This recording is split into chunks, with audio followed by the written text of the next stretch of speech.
Hey everyone, in this session, let's understand how can we analyze time series data in Pandas. Time series data is a sequence of data points collected over an interval of time. Analyzing time series data is very critical for the data analysts and data scientists who are working on healthcare domain or finance domain, because health monitoring data, logs of an application, share price, all these are nothing but examples of time series data. Remember, in time series data, there will be a date column. Now, in most of the cases, when we import the data set into a data frame, the date column will be in string type. If the date column is in string type, we cannot apply the Pandas methods available for time series data analysis. That is the reason I have added few informal steps to analyze any time series data using Pandas. The very first step is to convert the string type date column into timestamp. This enables us to apply all the Pandas methods related to time series data analysis. Once we convert the date column into timestamp, we have to set the date column as index. This gives us flexibility to analyze the time series data in a more managed way. So once we have converted the date column into timestamp and set the date column as index, we are ready to analyze the time series data in Pandas. There are few important methods what we have to remember while working with time series data. ToDateTime is a method using which you can convert the date column from string to a timestamp. There is one more option to convert the date column into timestamp while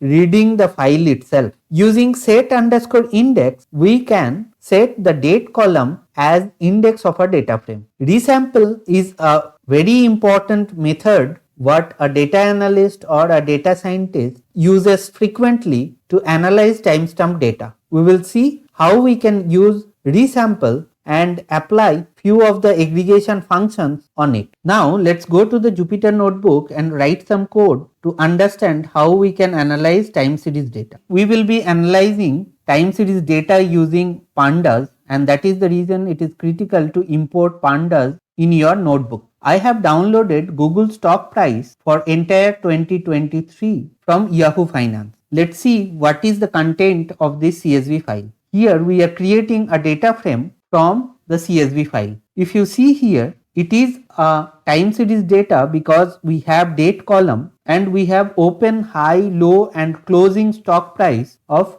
Google stock. If I want to see the data type of date column, it is str, which is nothing but a string. In order to convert the date column from string to timestamp, we can use to_datetime method, which takes the column we want to convert and the format of the date. Here if you see, the format of the date is year, month and day. That is the reason I have added %y hyphen %m hyphen %d. Based on your use case, you have to provide appropriate format here. You can get a whole lot of directives available to prepare the format of the date. I will be sharing the URL in the description below. You can go through it. Let's run this. Now if you see, the type of date column has been converted to timestamp. Once the date column has been converted into timestamp, you can apply all the Pandas methods related to time series.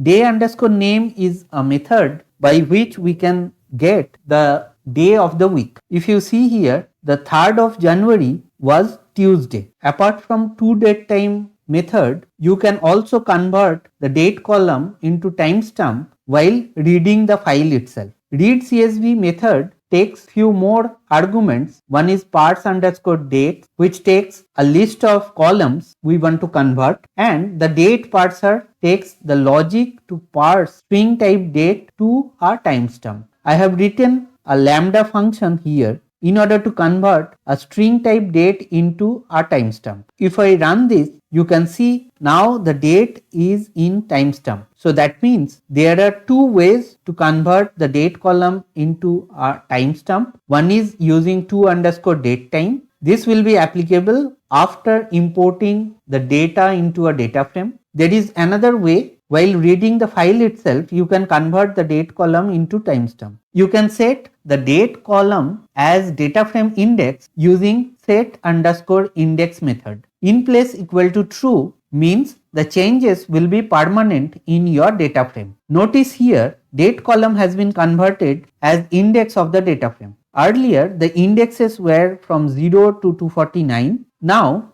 dates are indexes. Once we have set the date column as index of the data frame, we have a whole lot of ways to analyze the time series data using Pandas. We can slice the data frame with the help of date index. If you see here, we are not providing the entire index but a partial index. This will give me the Google stock prices for entire January month. Let's understand resample method now. Currently, we have data in the data frame on daily basis. But if we want to analyze and apply some aggregation function on monthly basis or quarterly basis, we can do so using resample method. In order to get month-wise maximum price of Google stock, we can pass capital M on resample method as alias and apply max aggregation function on top of it. Let's run this to get month-wise maximum price of Google stock. Similarly, if we want quarterly average of Google stock price, we have to pass Q within resample method. Let's run this. Notice here, we are getting average price on quarterly basis. Apart from M and Q, there are a number of alias. You can consult the Pandas official documentation where we have a whole lot of alias what we can pass within resample method. I will be adding the URL in the video description. After watching this session, we know what is time series data, how we can analyze the time series data by following some informal steps. We got to know some very frequently used methods in order to analyze time series data. Hope you have enjoyed the session. Thanks a lot for watching this video.